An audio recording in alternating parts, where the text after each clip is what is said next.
Friends, today I look really disheveled, and that's because I'm getting in the spirit and the mood for my next model, which is gonna be 2 kits, 1 tank. Tonight's mission is to take these 2 models and make them into one Valentine Mark 9.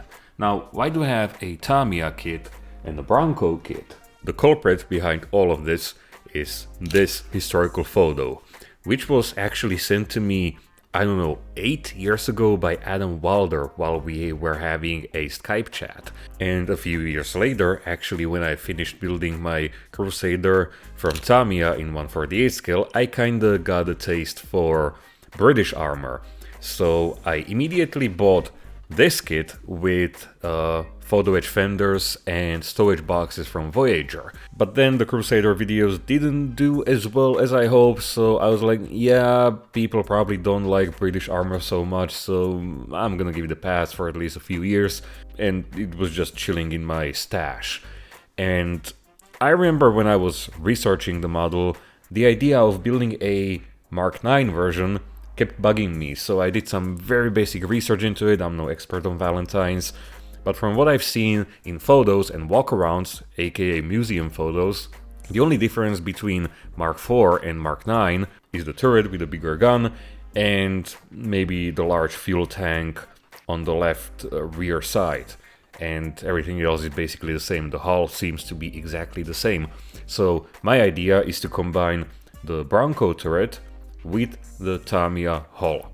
Now, why don't I just build the Bronco kit and sell the Tamiya one? Well, there might be one huge problem, and it's with the photo etch, because most of the time photo etch parts are designed for a specific kit. And I mean, tool clamps and small details, it doesn't really matter. But fenders have very specific dimensions, and if the photo etch was designed for a Tamiya kit, there might be a 1mm difference between these 2 hulls, and that would cause a lot of problems. So I don't know, I don't really feel like risking it and wasting I don't know how many days building the Bronco hull just to realize that the photo etch fenders won't fit. So yeah, I'm gonna go the easy route and mash these 2 kits together. I mean, after all, a lot of people were telling me to try kitbashing, and I know they meant something else, but hey, this is the best I can do at the moment, so let's see how it all turns out. So, the main and most important task in this kitbashing adventure was mating the turret with the hull, so I started with that. Just some basic assembly to see if it fits, and would you look at it? It doesn't. It's too big. But no worries though, it's just a Tamiya opening designed for a smaller turret, and all I had to do was remove about 2mm, roughly to where those rectangular openings end. It doesn't have to be a perfect circle either, because it'll be all hidden under the turret, and after a few tries and additional grinding, the turret was sitting snugly inside the hull. Good sign, my friends, so we can consider this kitbash a success, and proceed with some modeling. The turret has some rudimentary texture molded into the plastic, but it's very artificial looking, you know? That means lots of texturing in front of us, and the bolts, which aren't the best looking, would stand in the way. So I drilled some shallow, rudimentary holes to mark their position, and I could proceed to the best part right from the get-go: texturing. The Mark 9 turret has interesting steel textures on every part, and one unique aspect is that each side of the turret has very different levels of gnar. This left-hand side is full of tiny pits, and the best method for that in my book is softening the plastic with Mr. Cement S and aggressively stippling the melted surface with an old, stiff toothbrush. This is a very effective method, and if you like to keep things simple, you can try it yourself. But the texture I'm about to create has some complexity to it, so I prepared my favorite texturing concoction from grey Tamiya putty slightly diluted with cement. First off, I used a very diluted mixture to blend the stippled surface. This also creates a better flat foundation for the next layers. You can use thinner or thicker mixtures to add various types of texture. The thicker the putty is, the more pronounced the texture will be. In this example, I'm using the putty straight from the tube and hastily smearing it all over the surface. I used a flat piece of styrene, it's actually a photo etch bending tool, to smooth it out. Imagine spreading wall repair plaster with a spatula, it's the same principle. I noticed this interesting effect in the walk-around, lots of tiny pits in the steel combined with these raised, irregular plateaus of smoother metal. And as always, it's very important to gently polish the putty with a very fine sanding sponge. It's gonna level the surface ever so slightly, making the texture more pronounced, and your work is gonna look more finished and professional. So that's the fun part, and what a great way to improve your armor models, isn't it? As I said, the turret has different textures on each side, and I took my time to replicate them as best as I could. The cast metal extension at the back of the turret houses the radio, and it has another interesting feature, an easily noticeable rough cut where the iron sprue was removed in the foundry. Two-part putties are excellent for such details because they're soft, pliable, and easy to carve. They also allow you to quickly add irregular and imperfect shapes where the kit parts are too perfect and smooth. Of course, I then textured the entire part with diluted Tamiya putty again, but the final texture is very minute compared to the rolled steel sides of the turret. It's all about those details, my friends. Especially when they're fun and not very time consuming. As we all know from real life, pleasant things are often followed by something completely opposite, and in this case, it was dealing with the plastic barrel. Luckily, it comes in one piece, but it has a visible thread at the muzzle. Bronco did a great job replicating this. They even pulled off the rifling inside, but removing the seam line wasn't easy. Basically, it meant very careful scribing with a razor saw, some delicate cleanup with modeling cement, a quick coat of oxide red surfacer from Mr. Hobby, and finally, gentle polishing to ensure the seam line is gone. Next up, I decided to add those details that were lost in the texturing process. The original molded bolts weren't good anyway, so I would definitely replace them even if I wasn't gonna texture the turret, but yeah, replacing bolts means using a punch and die tool, and in this case, it's the hex type from RP Tools. It isn't the fastest process, and some of my friends who are light years ahead of me in the detailing department prefer resin bolts from Master Club, but I like to include a good amount of DIY work in my projects, even if the results aren't top-notch. Besides, if you're making your own bolts, it means you have an infinite supply of them. So that's pretty much the entire turret, my friends. Everything else was added directly from the kit with no modifications. And I gotta say, the Bronco Valentine is extremely detailed and well engineered. It just needs a lot of patience, and this turret took me about 2 days to finish. Let's now switch gears and brands and assemble the Tamiya hull. It's Tamiya, so it must be smooth sailing, right? Well, not quite, but you'll see why. I started by milling out an opening for my temporary painting stand. The bolt is temporary, but the hex nut is forever. The sturdiest way of attaching it is by using a small piece of sprue. It's gonna hold there like it's been a part of the model since forever.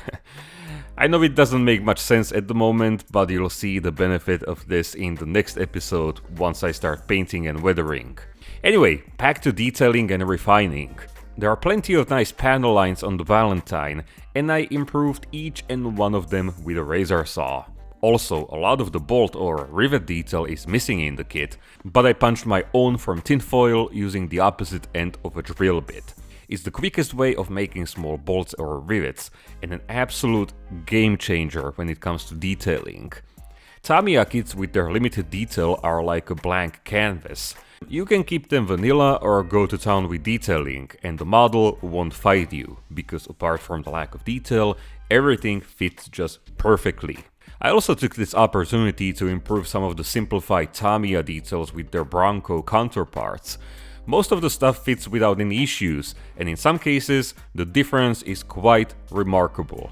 I also filled the locating holes from the plastic fenders, and here I used green stuff epoxy putty because it's very soft and pliable. This came in very handy around this large hinge, which was Probably the only part where Tamiya didn't do their best job. Also, riveted tanks can be a bit of pain when the kit assembly doesn't mimic how the real tank was put together, and I'm not a fan of out-of-scale panel lines or, even worse, panel lines in places where they shouldn't be. This usually means removing the surrounding bolt or rivet detail, filling and rescribing the panel lines, and adding new bolts. And just like on the turret, texturing with diluted Tamiya putty greatly improves the heavy metal look of the model. The texture on the hull is very subtle, but the difference is still gonna be visible on the painted model. Besides, there's something very appealing about a clean, textured tank with no detail. It feels very raw and awesome. Okay, next up is the running gear, and here I wanted to use the Bronco suspension because, guess what? It's fully functional, including the coil spring made from plastic.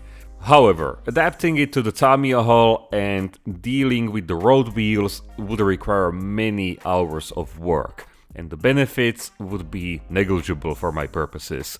So I was more than happy with the Tamiya suspension that can at least swing back and forth. Wheels are another candidate for replacing because the Bronco ones have exquisite detail, even from the inner side. But once again, fitting them on the Tamiya suspension would have been painful, and they'll be completely packed with mud on my model anyway, so the Tamiya ones with a few nicks in the rubber are gonna be perfectly okay. Tamiya also made one of the prettiest link and length tracks for this kit, and I was blown away by their detail the moment I saw them. However, they'd be of no use to me as I want to articulate the suspension once I place the model in its diorama, so the only logical solution was to use the individual, fully functional, click-together ones from Bronco. They're also much more detailed as the guide horns are hollow and they even have foundry markings on them. I'm just slightly worried they won't withstand the excessive mud treatment that awaits them, and if that's your plan, I think metal ones from Friel model would have been a better option.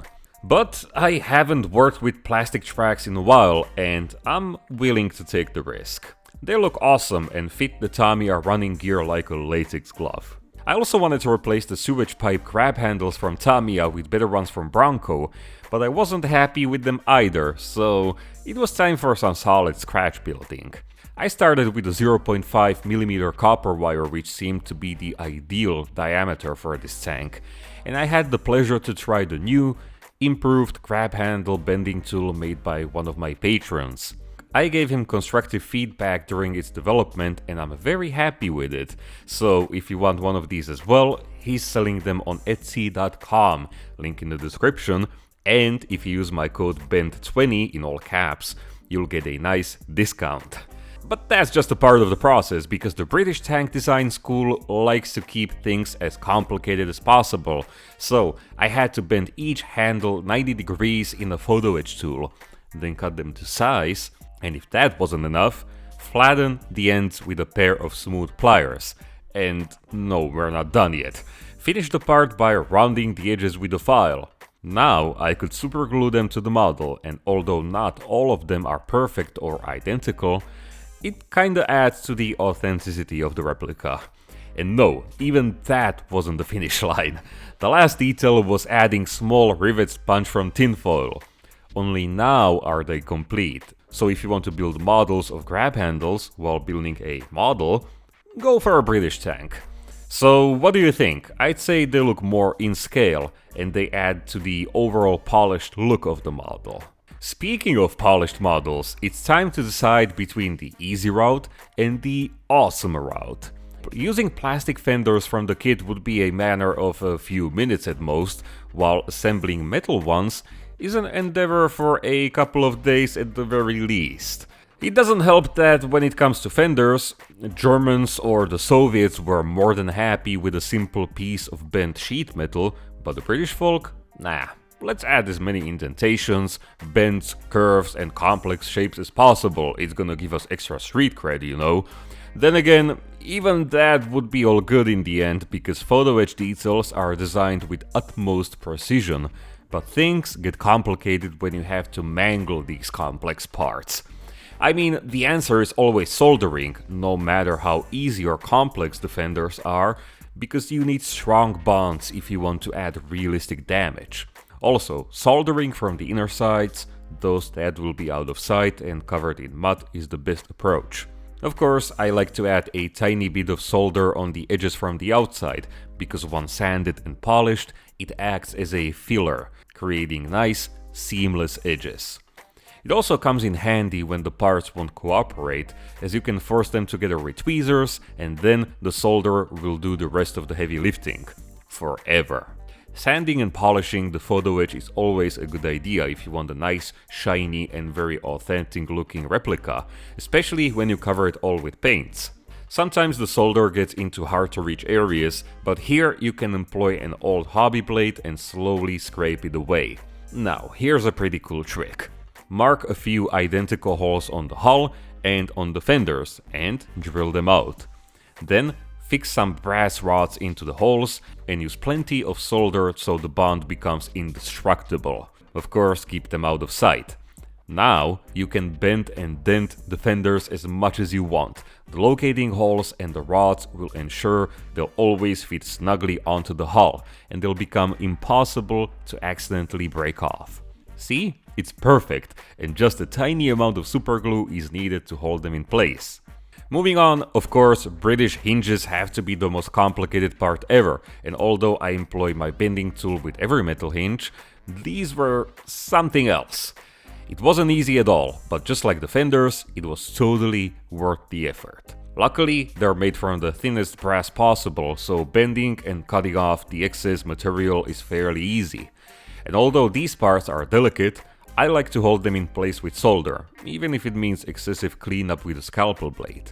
It goes without saying that metal stowage boxes look more authentic than plastic ones, not to mention the benefit of adding realistic battle damage. So what do you think? Did I capture the essence of the mangled Valentine? The material didn't really allow me to replicate all the dents precisely, but for what it's worth, I think it captures the real vehicle pretty well. Now, it was just about adding the remaining details, and here I tried to take the best parts from the Bronco kit, such as the end of the muffler. I mean, the Tamiya part is hidden under a ton of photo etch anyway, so I don't even know why I bothered with texturing. Good feeling, I guess. Bronco also has excellent headlights and wiring. Although the plastic cables are totally out of scale, the electric junctions can be drilled out and paired with some 0.3mm LED wires. This detail was very intimidating, but the job was rather simple and the result was extremely, and I mean extremely, satisfying. As I was nearing the finish line, I decided to improve every bolt and rivet on the model, once again with my own punch from tin foil. Those Voyager bolts are just small indentations in the photo edge, so they're not very much cash money, and this will be extremely fun when it comes to painting. Also, VMS Superglue Remover is a valuable asset as it helps with that clean, perfectionist look. You can buy it directly from VMS or from mishtoy.com with my discount code. And finally, we're getting to the stowage part of the build. I have these beautiful resin drums from Panzer Art, but they have a casting block at the bottom, which means they can be only used in a vertical position. Very sad, especially when my only other option was using the ancient plastic set from Tamiya. But hey, after some careful assembly, a bit of scraping and polishing, I ended up with a pretty nice captured German fuel drum. That's the most notable feature on the real tank, so I had to ensure it's fixed and tied to the tank properly and logically. I used 0.2mm copper wires twisted into tiny ropes, and once this element was in place, I could add the remaining stowage, courtesy of my imagination. I added some quick wood grain texture to these resin boxes from Plus Model, and then I was ready for the most creative part, making my own tarps from Green Stuff Putty. This epoxy is the best medium for them because you can roll it absolutely paper thin, and its flexible quality means that adding folds is child's play. I like to slice them into medium-sized rectangles and squares, depending on the pancake's shape, and then cut them into smaller tarps if needed. You can see how the baby powder doesn't only prevent the putty from sticking to the metal tray while I roll it, but it doesn't stick together when I'm modeling it into the desired shape either. I always like to combine tarps, aka soft stowage, with hard stowage, aka boxes, jerrycans, whatever that's made from wood or metal. At first I wanted to load this tank with various items, but the Valentine is actually a pretty small tank, and there's not a lot of free room, so I focused everything on the back, especially around the large fuel drum. And remember, the more folds you sculpt, the easier and more fun it'll be to paint. Here's what I came up with, and I included a bunch of straps that were used to tie the tarps together. Fun fact, I had no idea how Soviet jerrycans looked like until I found them in my stash. I also used a couple of tarps to properly integrate the figures into this model, namely the sitting tanker and the chap standing on the broken fender. But these are gonna be a story for another evening, okay? So, that's gonna be it for tonight, my friends. We didn't just finish the construction stage of this model, but we already have a glimpse of the upcoming diorama. At least the three main human protagonists in this anime. I wanted to build this specific Lend-Lease Valentine Mark IX for a very long time. Pretty much since Adam Wilder sent me that historical photograph, because you don't really see tanks mangled like this every day, especially the British ones. So it was definitely a unique and original modeling subject. I just knew it wouldn't be an easy project, and back when I was releasing weekly videos, I kinda knew it would cause me a lot of headaches if I was building it on a tight deadline.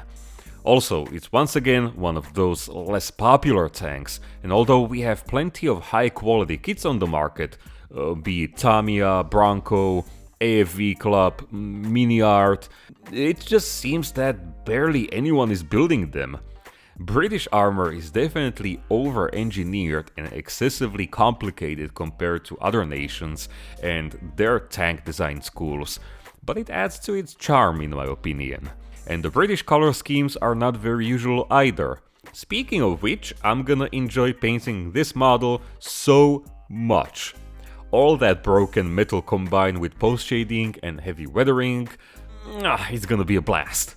Until then, I want to sincerely thank all of you for your support, and a special shout out has to go to my wonderful patrons who make this show possible, and it's thanks to all of you supporting me there, or even if you're here just to watch these videos, that I can do this hobby as a full-time job. Thank you, and if you like what I'm doing and would like to see more of it, you can consider joining me on Patreon as well. I'm posting there almost every day with updates from my workbench. We can get in touch through DMs, comments and emails. I'm posting 1 week early ad-free videos, and these stay there forever so you can always get back to them. I also have a folder full of 3D models which you can download and print for your own projects, a bunch of real-life references for old buildings, various types of terrain and so on, and last but not least, these high-resolution studio pictures which show this model in more detail than video ever could. I mean, it would help me a lot, but hey, no pressure, okay? Anyway, my friends, what do you think about British armor? Is it too quirky and thus not very popular amongst armor modelers, or is there some other reason? And what do you think about Lend-Lease vehicles? Let me know, and until I'm back with a full painting and weathering video, you all stay safe, stay awesome, build those models in your stash, don't just collect them, and I'll see you in the next one. Cheers!